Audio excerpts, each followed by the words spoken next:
Town hall মোড়ে বৃষ্টি ভেজা রাতে ফুটপাতে শুয়ে থাকা এক মা আর তার 2 সন্তান, যা আমি চোখে দেখেছি তা কোনোদিন ভোলা সম্ভব নয়। রাত 9:20, হালকা বৃষ্টি টুপটাপ পড়ছে। ফুটপাতে শুয়ে আছে এক মহিলা, ভিজে যাচ্ছে শরীর। পাশে রাখা বাটিতে ভিজছে কিছু টাকা, আর ভিজছে তার 2 সন্তান। একজনের বয়স আনুমানিক 4 বছর, আরেকজন মাত্র 1 বছরের মতো।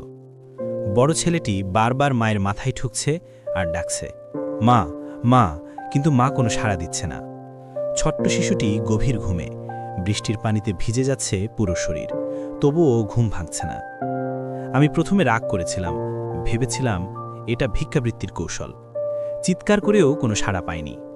আমার স্ত্রী মহিলার গায়ে ধাক্কা দিতেই হঠাৎ উঠে বসলেন, ছোট শিশুটিকে কোলে টেনে নিলেন, ভিজে শরীর মুছতে মুছতে বললেন, কখন বৃষ্টি আইলো বুঝিন নাই, আমার শরীর খারাপ, মাথায় অনেক ব্যথা, অসুস্থতায় কখন যে ঘুমিয়ে পড়ছিলাম টের পাইনি। আমি রাস্তার বিপরীতে একটা দোকানের বারান্দা দেখিয়ে বললাম, ওখানে গিয়ে দাঁড়ান। আমরাও গেলাম। আমার স্ত্রী তখন মহিলাকে বললেন, আপনার বড় বাচ্চাটিকে আমাকে দিয়ে দিন, আমি ওকে খুব যত্নে রাখব, আপনাকে আর এত কষ্ট করতে হবে না।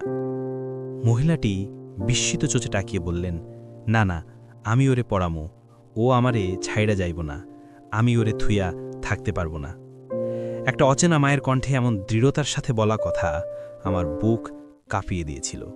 কষ্টের ভেতরেও মায়ের ভালোবাসা কখনো হার মানে না।